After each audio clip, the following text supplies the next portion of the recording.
গাড়ির স্টিয়ারিংয়ে এখন আমাদের শেরপা ড্রাইভার। আমরা ভারত নেপাল বর্ডারের 0 পয়েন্টে পশুপতিনাথ টেম্পল ভিজিট করার পর এখন আমরা রওনা দিয়েছি মানেভঞ্জনের উদ্দেশ্যে। মানেভঞ্জন থেকে কোথায় যাব এখনও ডিসাইড হয়নি আমাদের।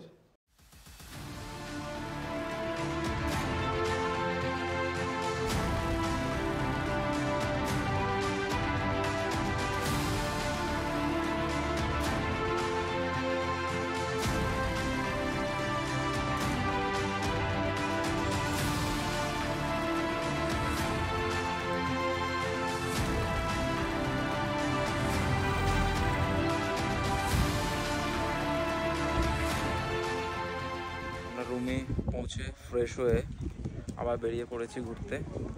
এটা নেপাল।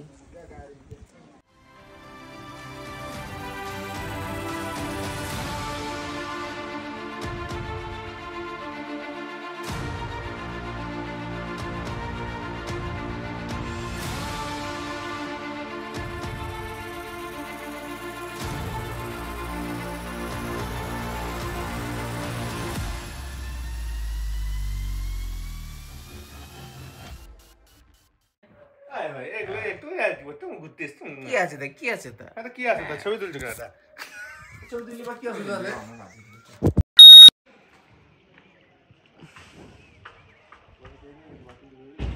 আমরা এইমাত্র মানেভঞ্জন থেকে বেরিয়ে যাচ্ছি। আমাদের যাওয়ার প্ল্যান ছিল সান্দাকফু, কিন্তু আমাদের প্ল্যানটা চেঞ্জ হয়ে গেল হঠাৎ ইস্যুর জন্য। আমরা এবার দার্জিলিংয়ের দিকে রওনা দেব। এই হোমস্টেতে আমরা স্টে করেছিলাম, ঠিক আছে। আমরা রেট করেছিলাম 1500 টাকায় 2টো রুম। আর এখানে একটা দোকান আছে, গ্রোসারি স্টোর আছে, এখান থেকে আপনারা কেনাকাটা করবেন। আর কুপন কোড হচ্ছে লাকি 100, কুপন কোড লাকি 100। আমরা রওনা দিয়েছি দার্জিলিংয়ের পথে। আজকে ওয়েদার খুবই ক্লাউডি, কাঞ্চনজঙ্ঘার কোনো ভিউ পাইনি এখনো অবধি আমরা। দেখা যাক, যদি রোদে ক্লাউড ক্লিয়ার হয়ে যায় তাহলে দেখতে পাবো। সামনে আছে লাইস ভাই এবং ড্রাইভিং সিটে বসে আছে লাকি ভাই, আর পেছনে আমরা তিনজন।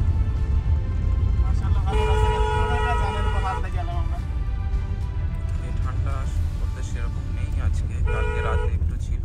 আমরা এই রাস্তা নতুন তৈরি করেছি, ওইটা পুরো ঠিক আছে, রাস্তায় আর কিছু দেখতে পেলে আবার আপডেট দেবো আপনাদেরকে।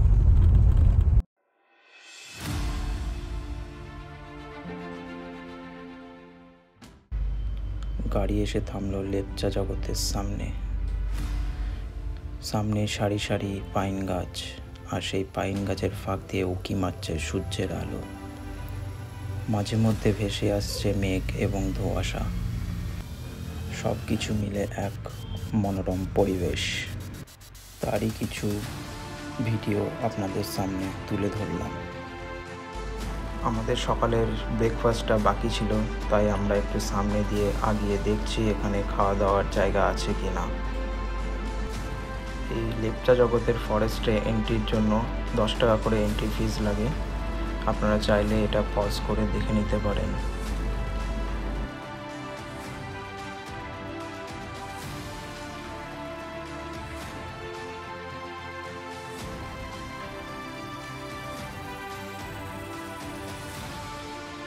লেপচা জগতে ব্রেকফাস্ট সেরে তারপর আমরা বেরিয়ে পড়েছি দার্জিলিংয়ের পথে। এখানের অন্যতম আরেকটি আকর্ষণ টয় ট্রেন। পাহাড়ি আঁকাবাঁকা পথ, ট্রেনের হুইসেল, আর জানলার বাইরে মেঘ ছোঁয়া দৃশ্য। মনে হয় যেন স্বপ্নের ভেতর দিয়ে চলেছি। দার্জিলিং ভ্রমণ করতে আসলে একটা নাম না বললেই নয়, ঘুম স্টেশন। এই স্টেশনটি সমুদ্রপৃষ্ঠ থেকে 7407 ফুট উচ্চতায় অবস্থিত, যার কারণে এটি ভারতবর্ষের সর্বোচ্চ রেলওয়ে স্টেশন। 1881 খ্রিস্টাব্দে ব্রিটিশ যুগেই তৈরি হয় এই ঘুম স্টেশন। এই স্টেশনের পাশেই রয়েছে একটি মিউজিয়াম, সেখানে আপনারা পুরনো স্টিম ইঞ্জিন ছবি সহ দার্জিলিংয়ের রেলওয়ের বিভিন্ন ইতিহাস দেখতে পাবেন। সামনে যে ইঞ্জিনটি রয়েছে এটি একটি স্টিম ইঞ্জিন। এখন বেশিরভাগই ডিজেল ইঞ্জিন চলে এখানে। স্টিম ইঞ্জিন যে কামরাগুলি বহন করে সেই কামরাগুলির টিকিট প্রাইস একটু বেশি, আর ডিজেল ইঞ্জিন যেসব কামরাগুলি বহন করে তাদের টিকিট ফেয়ার তুলনামূলকভাবে কম।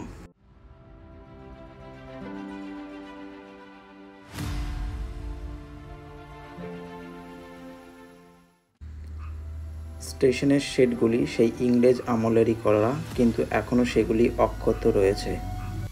এই স্টেশন আজ অনেক কিছুর সাক্ষী হয়ে দাঁড়িয়ে আছে। এই স্টেশন সাক্ষী আছে ইংরেজের অত্যাচার এবং দেখেছে আমাদের ভারতবর্ষের স্বাধীনতাকেও।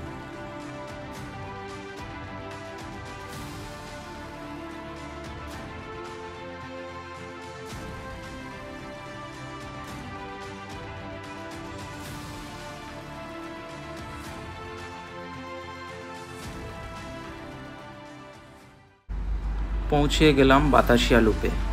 এই বাতাসিয়া শব্দের অর্থ এসছে বাতাস থেকে, আর লুপ শব্দটি এসছে গোল ঘোড়া থেকে। এই জায়গা থেকে পুরো দার্জিলিং টাউন, কাঞ্চনজঙ্ঘা রেঞ্জের সারাউন্ডিং হিলস দেখা যায়। অনেক সুন্দর ভিউ পয়েন্ট। লুপের মধ্যে একটা ওয়ার মেমোরিয়াল আছে, যেটা 1947-এর পর থেকে গোর্খা সোলজার ভারতের জন্য শহীদ হয়েছে তাদের মেমোরিতে তৈরি। সেদিনের আকাশ খুবই মেঘলা থাকার কারণে আমরা এখান থেকে কাঞ্চনজঙ্ঘার ভিউ পাইনি। এখানকার ওয়েদার ক্লিয়ার থাকলে দূরবীন রেন্ট নিয়ে আপনারা কাঞ্চনজঙ্ঘাকে খুবই কাছ থেকে দেখতে পারবেন।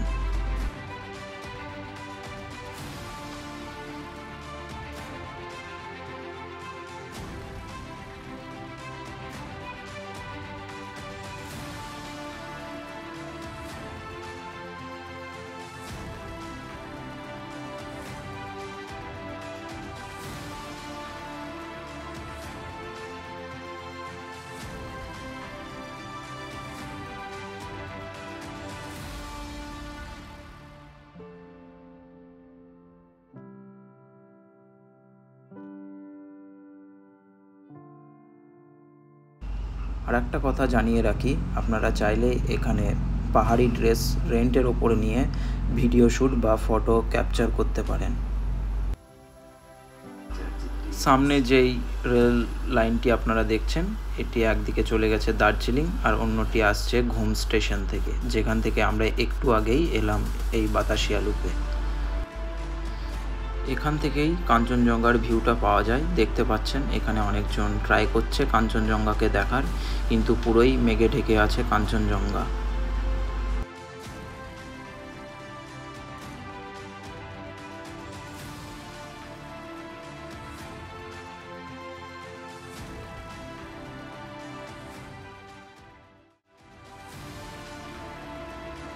বাতাসিয়া লুপ থেকে আমরা বেরিয়ে পড়লাম গ্যাংটকের উদ্দেশ্যে। আর এই রাস্তার মধ্যে একটা ভিউ পয়েন্ট আসবে, যেটির নাম লাভার্স পয়েন্ট। আমরা এখন এসেছি লাভার্স পয়েন্ট। দার্জিলিং থেকে গ্যাংটক যাওয়ার পথে অর্থাৎ আমাদের প্ল্যানে চেঞ্জেস আসে। তারপর ঠিক হয় যে আজকে আমরা গ্যাংটকে স্টে করব এবং পরবর্তীতে যেই প্ল্যানগুলো হবে আজকে গ্যাংটকে সেগুলো প্ল্যানিং করব এবং কালকে সকালে বেরোবো সেগুলোর উদ্দেশ্যে। এখন আমরা আছি লাভার্স পয়েন্ট।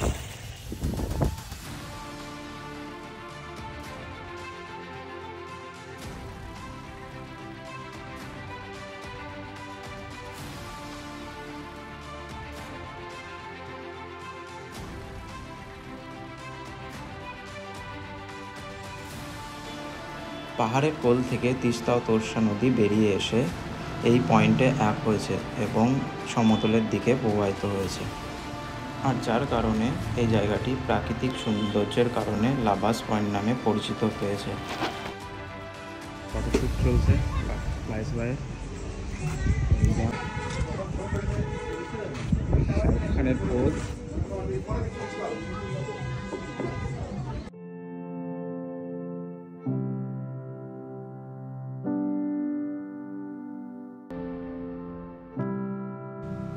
আজ আমরা যাচ্ছি গ্যাংটকের উদ্দেশ্যে, আর তার শুরুটা রংপো ব্রিজের চেকপোস্ট থেকেই। সিকিম ভ্রমণের প্রথম প্রবেশদ্বার বলা হয় এই রংপো চেকপোস্টকেই। এখানে চেকপোস্ট আছে, পুলিশে কোনো কাগজপত্র আমাদের কাছ থেকে চেক করেনি। বাইরের রাজ্য থেকে এলে ট্যুরিস্ট রেজিস্ট্রেশনও করতে হতে পারে।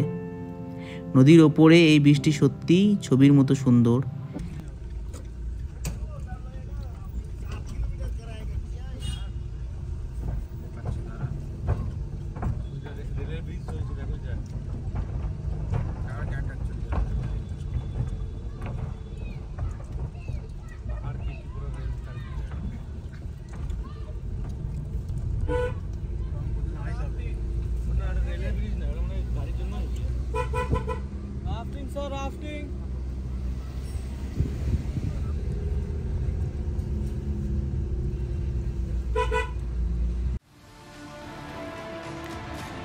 ঝিরিঝিরি বৃষ্টি পড়ছে। আমরা গ্যাংটকের উদ্দেশ্যে রওনা দিয়েছি। এই রাস্তাটা ভ্রমণকারীদের কাছে সবসময় বিশেষ, কারণ এখানে পাহাড়, নদী, মেঘ আর প্রকৃতির এক অপূর্ব মেলবন্ধন দেখা যায়। এখন আমরা প্রবেশ করছি একটা টানেলের মধ্য দিয়ে। এটা অ্যাকচুয়ালি সিংটাম টানেল, টোপাখানি টানেল নামেও পরিচিত। টানেলের দৈর্ঘ্য খুব একটা বেশি না, সম্ভবত 300 থেকে 500 মিটারের মধ্যেই হবে। NH-10 উপর এই টানেল NHIDCL এর কর্তৃক বাস্তবায়ন করা হয়।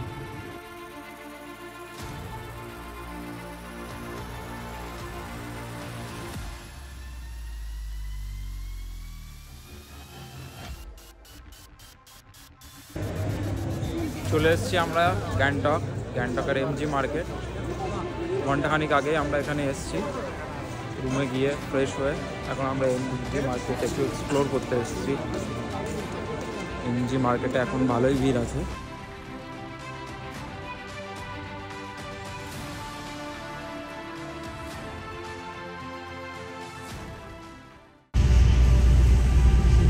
আমরা ছাংবুলাকের উদ্দেশ্যে রওনা দিয়েছিলাম, কিন্তু আনফর্চুনেটলি আমরা যেতে পারলাম না, রাস্তা ক্লোজ। আর 11টার পর থেকে ওরা আর ভিজিট দেয় না, 11টার পরে ওরা ক্লোজ করে দেয়। আর পারমিট নিতে হলে 10:30টার আগে পারমিট নিতে হবে। তো আমরা ফিরে যাচ্ছি, চেষ্টা করব একবার রংলি হয়ে যদি পারমিট পাওয়া যায় তাহলে আমরা চেষ্টা করব। তো আমরা রংলির উদ্দেশ্যে রওনা দিলাম। গ্যাংটক থেকে রংলি মোটামুটি 2 ঘন্টা রাস্তা, অ্যাপ্রক্সিমেটলি 58 কিলোমিটার। তো দেখা যাক, আমাদের প্রো ড্রাইভার আমাদেরকে নিয়ে যাচ্ছেন রংলির দিকে, আমাদের লাকি ভাই। একটু ঘুম থেকে তাড়াতাড়ি উঠতে পারলে যেতে পারতাম হয়তো, কিন্তু ভাগ্যে নেই, কিছু করার নেই। আমাদের ঘুম থেকে উঠতে একটু লেট হয়ে যাওয়ায় চেকপোস্ট ক্লোজ হয়ে যায়, সেজন্য আমরা গ্যাংটকে পারমিট পাইনি। তো আমরা কিন্তু হাল ছেড়ে দিইনি, আমরা রংলির দিকে রওনা দিচ্ছি। রংলিতেও একটা চেকপোস্ট আছে যেখান থেকে পারমিট পাওয়া যায়। তো আমরা গ্যাংটক থেকে রংলি প্যাকিয়ং, যেটা হচ্ছে আপনার সিকিমের একমাত্র এয়ারপোর্ট, প্যাকিয়ং হয়ে আমরা রংলির দিকে রওনা দিচ্ছি। রাস্তায় এই মনোরম দৃশ্য, অপূর্ব দৃশ্য মনকে মুগ্ধ করে দেয়। গ্যাংটক থেকে রংলি অ্যাকচুয়ালি 58 কিলোমিটার মতো অ্যাকর্ডিং টু গুগল ম্যাপ, কিন্তু পাহাড়ি পথ, সেজন্য সময় অনেকটাই বেশি লেগে যায়।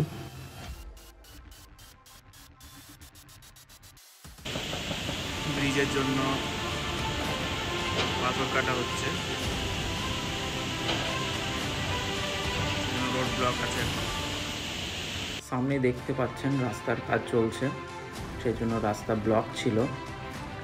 আমরা সেখানে কিছুক্ষণ ওয়েট করলাম এবং পাশেই একটা চায়ের দোকান আছে, সেখানে বসে আমরা চা এবং ম্যাগি খেলাম এবং চায়ে চুমুক দিতে দিতে পাশেই একটা ঝর্ণা আছে, সেই ঝর্ণার মনোরম দৃশ্য উপভোগ করছিলাম।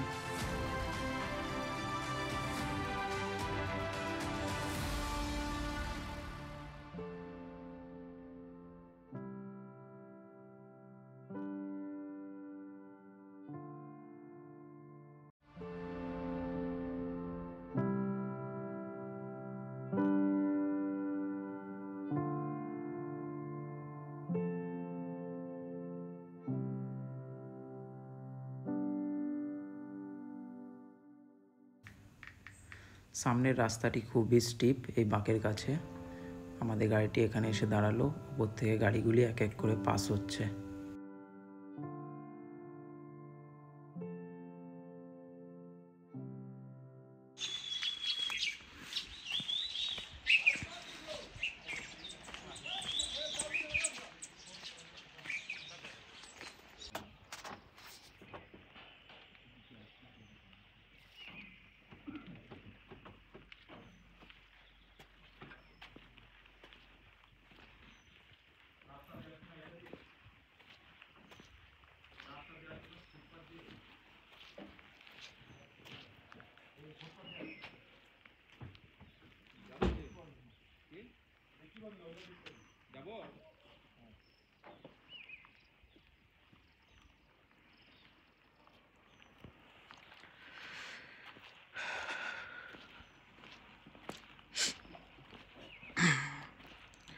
আমাদের গাড়ি আবার হিট আপ হয়ে গেছে, সেজন্য কিছুক্ষণ বিরতি নিচ্ছি। দেখা যাক, আমাদের গন্তব্য হচ্ছে নাথাং ভ্যালি। এখান থেকে জুলুক হচ্ছে 10 কিলোমিটার এবং তারপরে নাথাং ভ্যালি হচ্ছে আরও 20 কিলোমিটার। তো ওয়েদারও দেখুন, আপনারা দেখতে পাচ্ছেন চারিদিকে মেঘলা ওয়েদার, চিপচিপ করে বৃষ্টি পড়ছে। এক মনোরম দৃশ্য, মাশাআল্লাহ খুব সুন্দর দৃশ্য আপনারা দেখতেই পাচ্ছেন। এখানে একটা রিসর্ট আছে, ভোয়াক গ্লেঞ্জ রিসর্ট।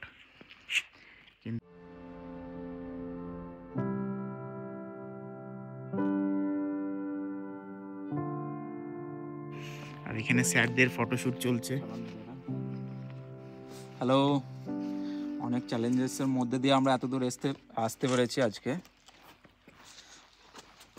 আপনি কিছু বলুন, যদি কালকে না যাওয়া হয় তো আপনি কি করবেন? हमका तो एक ही काम है, किसी की करके परसों ड्यूटी करना है। कल घर जाना ही है, कल सुबह निकलना ही है अपन। पहाड़ से कुछ जाना।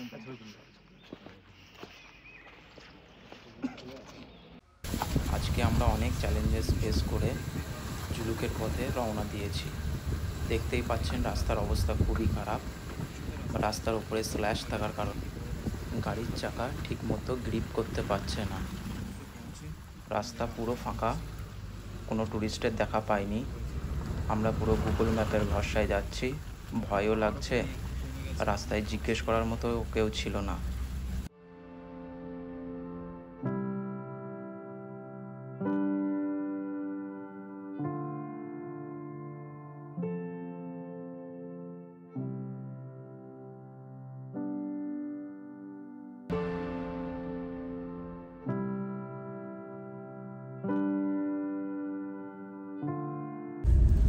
সন্ধে 6টা বাজছে, চারিদিকে অন্ধকার।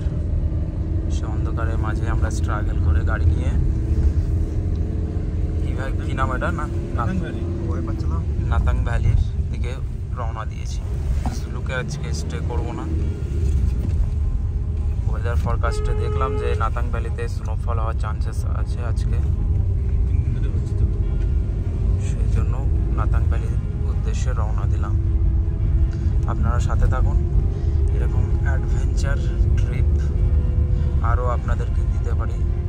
সেই জন্য আমাদের চ্যানেলকে লাইক, কমেন্ট অ্যান্ড সাবস্ক্রাইব করে দেবেন এবং যতটা সম্ভব শেয়ার করবেন। সন্ধ্যা 6:30 বাজছে। আমাদের গাড়ির ইঞ্জিন হিট আপের জন্য দাঁড়াতে হচ্ছে, স্লো হয়ে যাচ্ছে ইঞ্জিন। এখন আমাদের কাছে খাবার, জল ও খাবার দুটোই নেই। গাড়িও স্টার্ট বন্ধ হয়ে গেছে। আপনারা দেখতে পাচ্ছেন বাইরে বৃষ্টি হচ্ছে, ঘুটঘুটে অন্ধকার, কোথায় পাহাড় কোথায় খাদ কিছুই বোঝা যাচ্ছে না। প্রশ্ন হলো এটাই যে আজকে আমরা এখান থেকে বেরোতে পারবো তো?